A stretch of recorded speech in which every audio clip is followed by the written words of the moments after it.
সংসদে আইন চাই, নবীর পরে নবী নাই।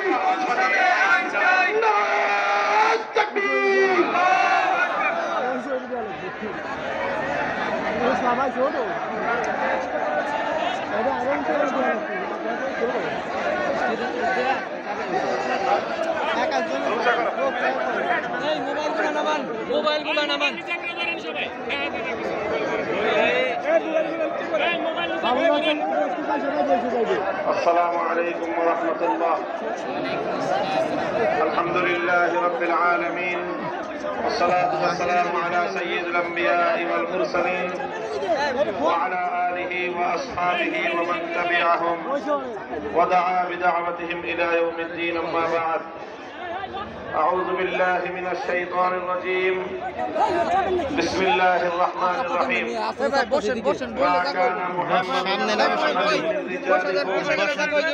ولكن رسول الله وخاتم النبيين.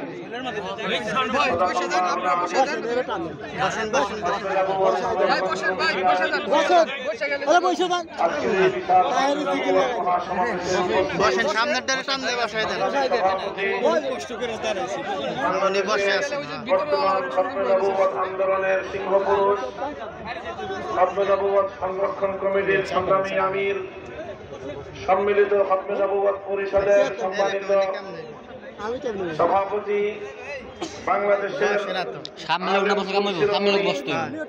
পীর সাহেব মধুপুর হযরত মাওলানা আব্দুল হামিদ হাফিজাহুল্লাহ তাআলা ওয়া রাআহ, উপস্থিত রয়েছেন মঞ্চে উম্মুল মাদারিস হাটহাজারী মাদ্রাসার স্বনামধন্য মুফতি হযরত মাওলানা জসিমউদ্দিন হাফিজাহুল্লাহ, উপস্থিত রয়েছেন দেশের শীর্ষ উলামায়ে কেরাম, খতমে নবুয়ত সংরক্ষণ কমিটির শীর্ষ নেতৃবৃন্দ, দায়িত্বশীল বৃন্দ, সমবেত আল্লাহর পয়গম্বরের আশিক উম্মতেরা। খতমে নবুয়তের আন্দোলন চলে আসা, বিশেষ করে মুসলমানদের সর্বোচ্চ আবেগ এবং ভালোবাসার ইমানি আন্দোলন।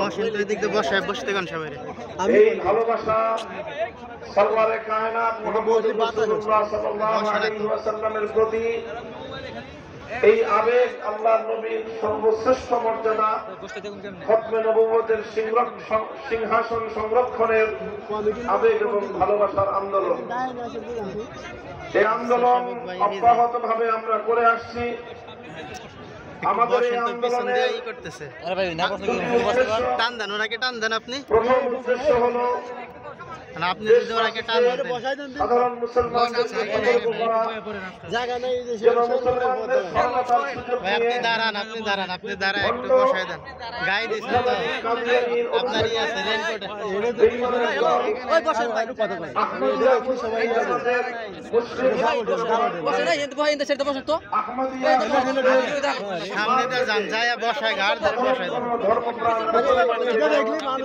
বেঈমান এবং কাফের মুরতাদ বানাতে না পারে, ধর্মপ্রাণ সরলপ্রাণ মুসলমানদের ঈমানের তাহাফুজ, ঈমান সংরক্ষণ করা এই আন্দোলনের অন্যতম উদ্দেশ্য। এই আন্দোলনের দ্বিতীয় উদ্দেশ্য হলো রাষ্ট্র এবং সরকারের কাছ থেকে কাদিয়ানীদের বসে না তো মানে কি করব সবাই কইতে হাইটে হাইটে দাম ওঠে বসে নাই হ্যালো বসে কথা বন্ধ করেন যদি আদায় করে এই সম্প্রদায়কে তাদের ধর্মীয় আইডেন্টিটি আরেকজনকে দিয়ে দেন এবং এক ছাত্র করে দেয়া। আমি দিতাম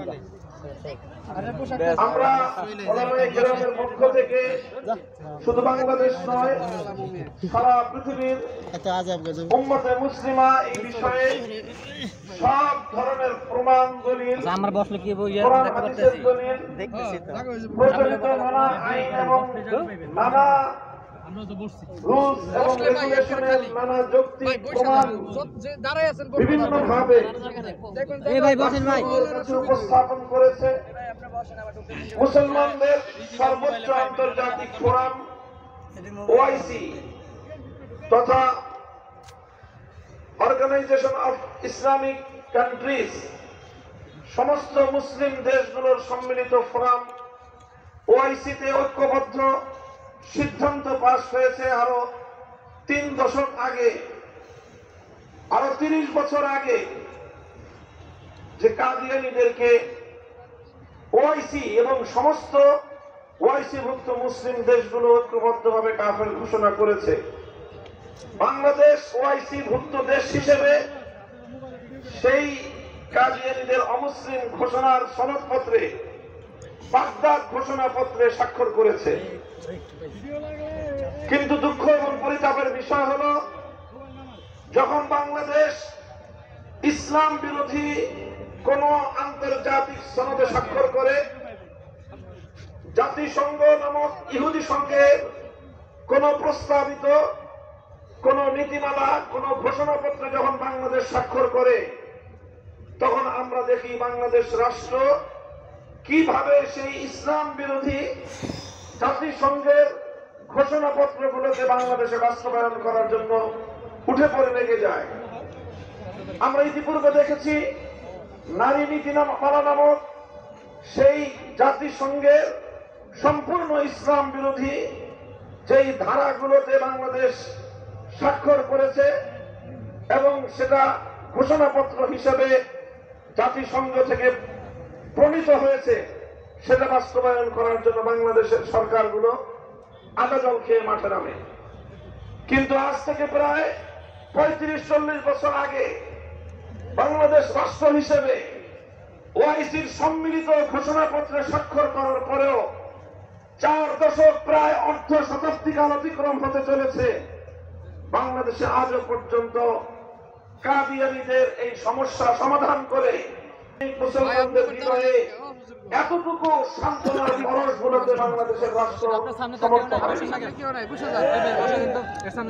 2001 সালে মুসলমানদের রক্তের সিঁড়িবে ক্ষমতায় আসা 4 দলীয় জোট সরকারের আমলে সাময়িক সময়ের জন্য সামান্য একটা অর্জন রাষ্ট্রের কাছ থেকে আদায় করা গিয়েছিল, যে কাদিয়ানীদের প্রকাশনাকে একটা সার্কুলারের মাধ্যমে, একটা ঘোষণার মাধ্যমে নিষিদ্ধ করা হয়েছিল, সেটাও পরবর্তীতে অকার্যকর করে দেওয়া হয়েছে।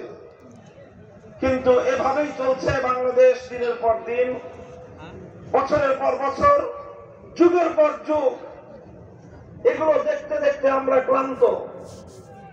আমাদের খতিব ওবায়দুল হক রহমাতুল্লাহি আলাইহি বলতে বলতে বলতে বলতে ক্লান্ত হয়ে গিয়েছেন। শাইখুল হাদিস আল্লামা আজিজুল হক রহমাতুল্লাহি আলাইহি, মুফতি আমিনী রহমাতুল্লাহি আলাইহি, আল্লামা আহমদ শফি রহমাতুল্লাহি আলাইহি, আল্লামা নূর হোসেন কাসেমী রহমাতুল্লাহি আলাইহি, হযরত মাওলানা আশরাফ আলী রহমাতুল্লাহি আলাইহি মৃত্যু শয্যায় শুয়ে শেষ মুহূর্ত পর্যন্ত রাষ্ট্রের মন্ত্রীবর্গদেরকে অনুরোধ করে বলে গেছেন, অন্তত আপনারা কাদিয়ানীদের সমস্যাটা সমাধান করে দেন। কিন্তু রাষ্ট্র এবং সরকার বরাবরই আমাদের এই আবেগের কথাগুলো, আমাদের ঈমানের কথাগুলো, আমাদের বিশ্বাসের সবচেয়ে গভীরতম শ্রদ্ধার জায়গাটায় তারা এদেশের মুসলমানদের অনুভূতিকে, মুসলমানদের ধর্মীয় সেন্টিমেন্টকে সামান্যতম শ্রদ্ধা জানাতে পারে নাই। এই করতে করতে আজ 2024 সালের আগস্ট বিপ্লবের পর নতুন বাংলাদেশে আজকে আমরা দাঁড়িয়ে, আমরা এই সরকারকে সব রকম সহযোগিতা করতে প্রস্তুত রয়েছি। কিন্তু সরকারের দুর্বলতার কারণেই আমরা তাদেরকে অন্যান্য যে কোনো সরকারের চেয়ে বেশি সহযোগিতা করছি। কারণ আমরা জানি এই সরকার ব্যর্থ হয়ে গেলে সেই আওয়ামী দুঃশাসনের জাহেরি যুগ, সেই ফ্যাসিবাদ আবার বাংলাদেশে মাথা চাড়া দিয়ে উঠতে পারে। এই কারণে আমরা আমাদের জায়গা থেকে সর্বোচ্চ সহযোগিতা করছি। অন্তর্বর্তীকালীন সরকারকে বলি, কাদিয়ানীদের সমস্যাটা সমাধান করেন। অনেকগুলো যৌক্তিক পথ রয়েছে, ওআইসির রেফারেন্স গ্রহণ করুন। বাংলাদেশের সকল মাসলাক এবং মাশরাব সব স্কুল অফ থটের অনুসারী আলেমদেরকে ডাকুন, ইসলামিক স্কলারদের মতামত নিন। হানাফি, লামাযহাবি, আহলে হাদিস, সালাফি, সুন্নি যত আছে সকলকে ডাকেন। জামাত ইসলামী সব মত এবং পথ সকলের কাছ থেকে মতামত নেন। সকল মুসলমানদের মতামতের ভিত্তিতে কাদিয়ানীদের ব্যাপারে ওআইসি গৃহীত সিদ্ধান্ত রাষ্ট্রীয়ভাবে বাংলাদেশে কার্যকর করুন। আমরা এখন গত কয়েকদিন আগে সেমিনারে বলেছি, আজকে কুচিয়ামরা মাঠে বলতেছি। মনে রাখবেন, এভাবেই যদি আমাদের কথাকে কর্ণপাত না করার এই ধারা অব্যাহত রাখেন, কানে ধরে কিভাবে কথা শোনাতে হয় সেই পথে চলতে আমরা বাধ্য হব। আল্লাহর কসম খেয়ে বলি, এবং যদি কাদিয়ানীদেরকে অমুসলিম ঘোষণার এই ইমানি আন্দোলনকে পুরস্কার না করার ধারা অব্যাহত রাখেন, গোটা বাংলাদেশে বিদ্রোহের আগুন জ্বলবে।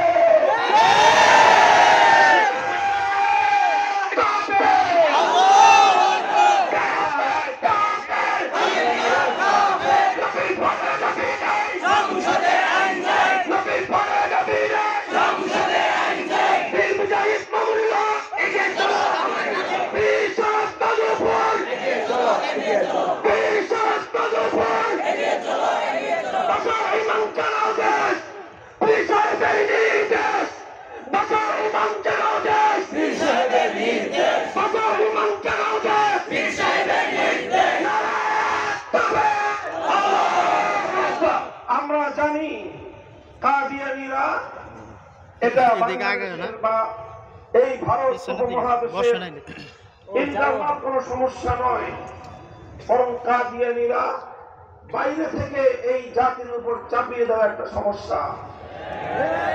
উলামায়ে কেরাম যারা খতমে নবুয়তের মাসআলা নিয়ে গবেষণা করেন, তারা দীর্ঘ গবেষণার মাধ্যমে বলেছেন, এই যে আল্লাহর নবীর আগমনের পরেও কিয়ামত পর্যন্ত নবীজির ভবিষ্যৎবাণী অনুযায়ী বড় বড় 30 জন মিথ্যা ভণ্ড নবীর আবির্ভাব ঘটবে।